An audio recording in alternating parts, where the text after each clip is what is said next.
Good afternoon, Mr. President and National Security Team. My name is Chris Bortle, and I'm an intelligence analyst with the National Counterterrorism Center.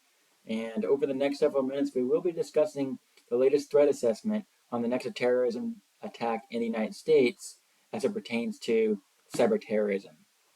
Specifically, we're going to discuss who are going to be the most likely actors and overall threat level and probability of the next attack, as well as several response measures to utilize in the event of a cyber attack as well.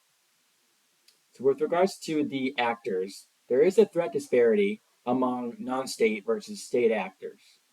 First, radical Islamic terrorists such as Al-Qaeda and ISIS currently present the lowest threat of a future cyber terrorism attack, as current reports estimate that while Al-Qaeda maintains some ambition for a future cyber terrorism attack against the United States, they currently lack the cyber infrastructure and personnel resources to present a credible threat. Rather, current intelligence reports claim that current cyber ambitions of these groups are intended more so to be for propaganda, recruitment, or organizational purposes. But experts at the RAND Corporation do assert that ISIS could potentially inspire a lone wolf who does have the knowledge and resources to carry out a cyber terrorism attack. However, the latest ISIS training manuals have called for attacks that immediately inflict mass casualties using unconventional means, vehicle ramming, arson, blade wielding attacks, in addition to firearms or explosives, for example, not necessarily cyber attack options. So, the more likely actor of a cyber terrorism attack in the future is going to be a state actor, primarily from Russia, Iran, China, or North Korea.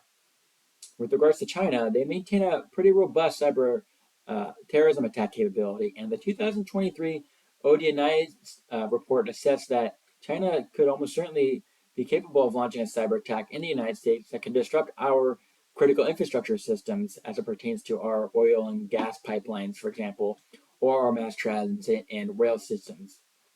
Furthermore, intelligence reports state that if conflict was to occur between the US and China, let's say over Taiwan or other Indo-Pacific disputes, it is highly likely that China could execute a cyber terrorism attack to attack the United States and our military assets as a deterrence against military activity in that region. So, given the increase in tension and uncertainties regarding the situation with China and Taiwan, the propensity of a cyber attack in the United States is profoundly increased. So Russia is also demonstrating an increased cyber terrorism threat to the U.S. in response to our continued support for Ukraine in the current war effort. In addition, there's also been growing pressure from Russia on the side of their major losses suffered at the strategic and operational and tactical level of war that could potentially be pushing for a future cyber terrorism attack from their side. According to an ODNI statement, Russia is particularly focused on improving its particular ability to target critical infrastructure systems in the United States. That also includes targeting underwater cables, industrial control systems, vital systems in the United States. So, given the increase in losses on the side of the Russians in Ukraine, it is more likely that Russia will carry out a cyber terrorism attack against the U.S. in an attempt to cut the vital supply line that is supporting Ukraine in that current war effort. Additionally, Iran has demonstrated previous cyber terrorism attack capabilities in their historical attacks against Israel. Precedent has shown that Iranian cyber attacks have been a cost-effective strategy to retaliate against the U.S. and Israeli foreign policy in the Middle East or in the Mediterranean region. So, if the United States decides to increase their involvement with the current Israeli and Hamas dispute that just commenced this weekend, it is highly probable that Iran could respond with a potential cyber attack against the U.S. and Israel in support of Hamas.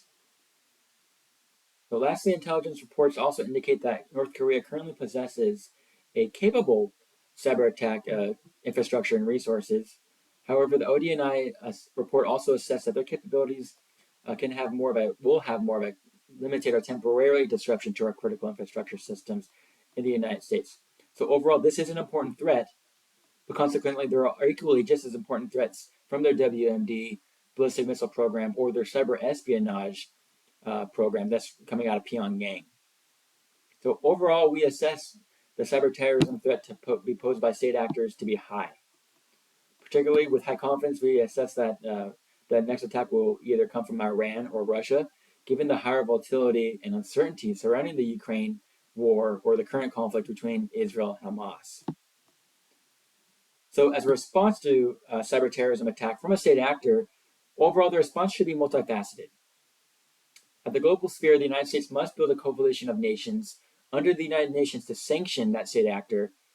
And the United States must also leverage all available legal and political options to retaliate against the state actor. For example, according to author Siko Vandermeer, the United States should initiate legal proceedings under the International Criminal Court, as well as leverage political sanctions that would involve blacklisting that state actor or organization that was involved in that cyber attack to either limit their possibility to travel or induce financial sanctions that's going to freeze their assets financially. Lastly, Sicko also asserts that the United States can reduce the likelihood of an escalation from a response to a cyber terrorism attack by leveraging covert methods of a cyber attack against that cyber retaliation attack against that state actor, their military or governmental institutions.